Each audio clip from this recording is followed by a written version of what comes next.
નમસ્કાર મિત્રો, અત્યારના સૌથી મોટા અને અગત્યના સમાચારમાં વાત કરીશું. વરસાદ વાવાઝોડાથી 2 દિવસમાં 58 લોકોના મોત થયા છે. ઉત્તર પ્રદેશમાં 2 દિવસમાં વાવાઝોડા અને વીજળી પડવાથી 58 લોકોના મોત થયા છે.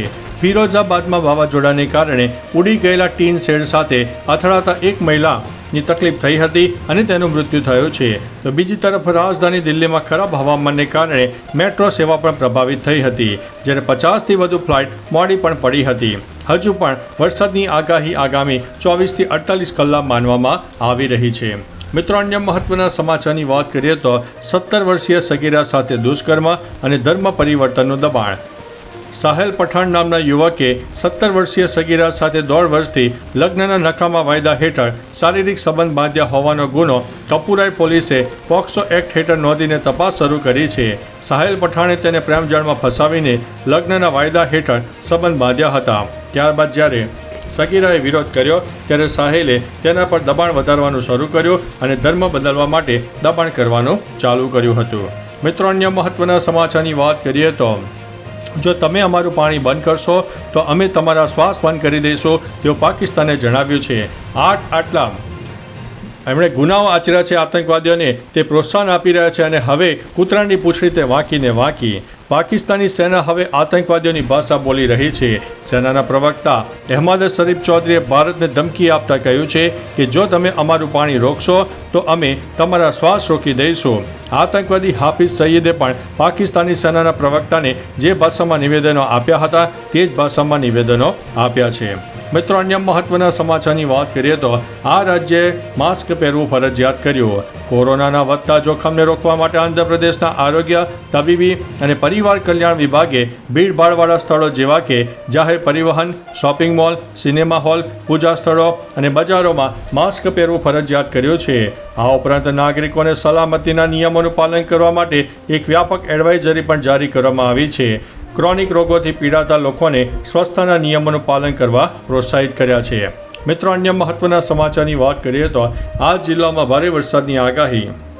હવામાન વિભાગે રાજ્યમાં એલર્ટ જારી કર્યું છે.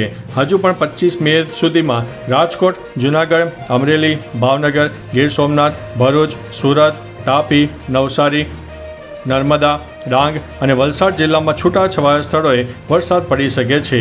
તે માટે યલો એલર્ટ પણ જારી કર્યું છે. અરબ સાગરમાં સર્જાયેલું લો પ્રેશર મોડી સાંજ સુધીમાં ડિપ્રેશનમાં ફેરવાઈ જાય તેવી શક્યતા છે. અરબી સમુદ્રમાં ગોવા, કોંકણ પાસે સિસ્ટમ સર્જાઈ ગઈ છે. મિત્રો, અન્ય મહત્વના સમાચારની વાત કરીએ તો ગુજરાતના 55 તાલુકામાં વરસાદ નોંધાયો.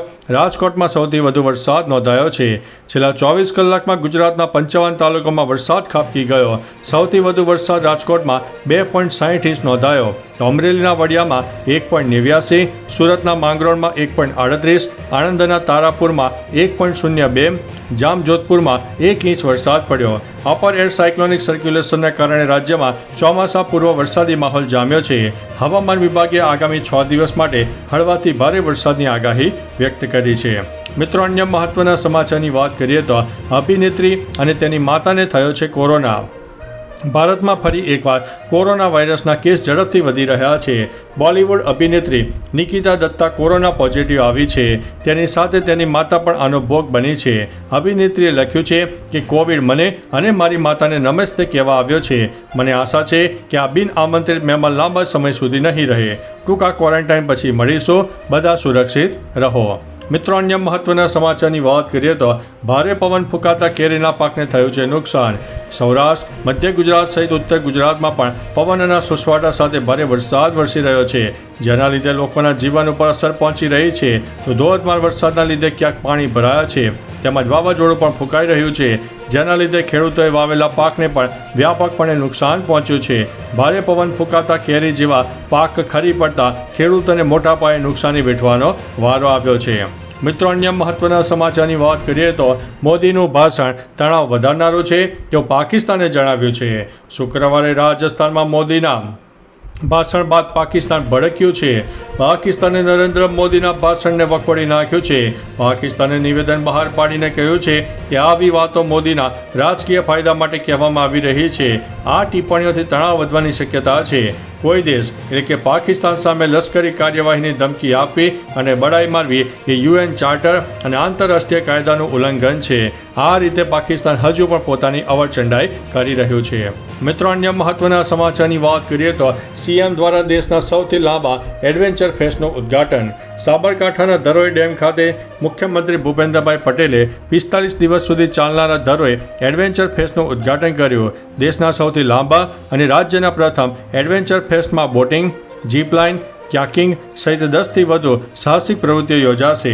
CMએ બોટ રાઇડનો આનંદ માણ્યો અને ટેન્ટ સિટીના ઉદ્ઘાટન સાથે સ્થળની મુલાકાત લીધી. રાજ્ય સરકારે ધરોઈને એડવેન્ચર ટુરિઝમ હબ બનાવવા માટે પ્રયાસ શરૂ કર્યા છે. મિત્રો, અન્ય મહત્વના સમાચારની વાત કરીએ તો દુબઈમાં એક બ્રોકરેજ કંપનીએ ફૂંક્યું છે દેવાળો. દુબઈના બિઝનેસ 2માં કેપિટલ ગોલ્ડન ટાવરના સ્યુટ 302ની બહાર જ્યાં ક્યારેક ગલ્ફ ફર્સ્ટ કોમર્શિયલ બોક્સની ઓફિસ હતી તે જગ્યાએ હવે ખાલી થઈ ગઈ છે. એટલું જ નહીં, હવે ફક્ત એક ડોલમાં પોતું અને કચરાની કાળી બેગ સિવાય કાંઈ નજરે પડતું નથી. તેની સાથે તેમાં જે પૈસા લગાવનારા રોકાણકારો પણ કરોડો રૂપિયા ડૂબી ગયા છે. તેમાં અનેક ભારતીયોનો પણ સમાવેશ થાય છે. મિત્રો, અન્ય મહત્વના સમાચારની વાત કરીએ તો ગોવામાં બની રહ્યો છે એફિલ ટાવર. તમારે એફિલ ટાવર જોવા માટે પેરિસ જવાની જરૂર નહીં પડે. દેશની અંદર પણ આવો જ ટાવર બનાવવામાં આવી રહ્યો છે જેનું નામ ઓબ્ઝર્વેટરી ટાવર રાખવામાં આવશે અને તે ગોવામાં બનાવવામાં આવી રહ્યો છે. આ રીતે તમે નજીવી કિંમતે વેધશાળા ટાવર અને જોવાની ગેલેરીનો આનંદ માણી શકો છો. ન્યૂ જુઆરી બ્રિજ પર એફિલ ટાવરથી પ્રેરિત એક ટાવર બનાવવામાં આવી રહ્યો છે. નીતિન ગડકરી શુક્રવારે તેનું ભૂમિપૂજન કરવાના હતા. મિત્રો, અન્ય મહત્વના સમાચારની વાત કરીએ તો અંબાણીએ ઉઠાવ્યું છે દેશના હિતમાં કદમ. અનિલ અંબાણીની રિલાયન્સ ડિફેન્સ જર્મનીની રેઇનમેટલ એજી સાથે કરાર કર્યો છે. આ ભાગીદારી મહારાષ્ટ્રમાં બનનારી ફેક્ટરીમાંથી તોપના ગોળા અને દારૂગોળો પૂરો પાડવા માટે છે. તેનો ઉદ્દેશ્ય ભારતને સંરક્ષણ ઉત્પાદનમાં આત્મનિર્ભર અને શસ્ત્ર નિકાસકાર દેશ બનાવવાનો છે. રિલાયન્સ ડિફેન્સે જણાવ્યું છે કે આ સાદો ભારતની સંરક્ષણ ક્ષમતામાં વધારો કરશે અને ચીન પર વધુને વધુ નિર્ભર બની રહેલા પાકિસ્તાનની ઊંઘ પણ હરામ કરી દેશે. મિત્રો, અન્ય મહત્વના સમાચારની વાત કરીએ તો ગુજરાતમાં કોરોનાએ ફરીથી માથું ઊંચક્યું છે. અમદાવાદમાં ફરીથી કોરોના કેસમાં ચિંતાજનક વધારો થયો છે. છેલ્લા 22 દિવસમાં 38 કેસ નોંધાયા, જેમાં 31 દર્દી હજુ પણ સારવાર હેઠળ છે. ગુરુવારે 5 નવા કેસ આવ્યા. 84 વર્ષીય વૃદ્ધ અને 20 વર્ષીય યુવતી હોસ્પિટલમાં છે. યુવતીને ઓક્સિજન સપોર્ટ પર રાખવામાં આવી છે. રાજ્યના 80% કેસ અમદાવાદમાંથી છે. રાજકોટ અને મહેસાણામાં પણ નવા કેસ સામે આવ્યા છે. તંત્રએ સતર્ક રહેવા અને તકેદારી રાખવા માટે અનુરોધ કર્યો છે. મિત્રો, અન્ય મહત્વના સમાચારની વાત કરીએ તો અમિત શાહે કહ્યું છે કે પાકિસ્તાનમાં ઘૂસીને જવાબ આપી દીધો છે.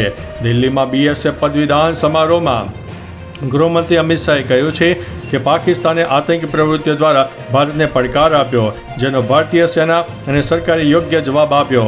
તેમણે કહ્યું કે ઓપરેશન સિંદૂર હુમલાનો સ્પષ્ટ જવાબ છે.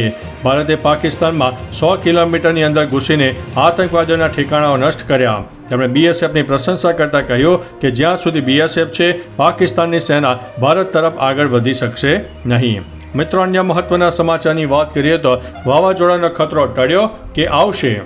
રાજ્યમાં વાવાઝોડાના વાવડે લોકોમાં ભય ઊભો કરી દીધો છે. તેવામાં હવામાન નિષ્ણાતોના મંતવ્ય પણ સામે આવી રહ્યા છે. અંબાલાલ પટેલે કહ્યું છે કે વાવાઝોડાએ હવા દબાવી રહી છે, આથી ગુજરાત ઉપર ખતરો નથી. ત્યારે ઉત્તર દિશામાં હવાનું પ્રેશર હોવાથી વાવાઝોડાની અસર થશે નહીં. સ્કાયમેટના જણાવ્યા અનુસાર પણ વાવાઝોડું ઊભું થશે, પણ ભારે પવન સાથે વરસાદ વરસી શકે છે. 50થી 80 કિલોમીટરની ઝડપે પવન પણ ફૂંકાઈ શકે છે.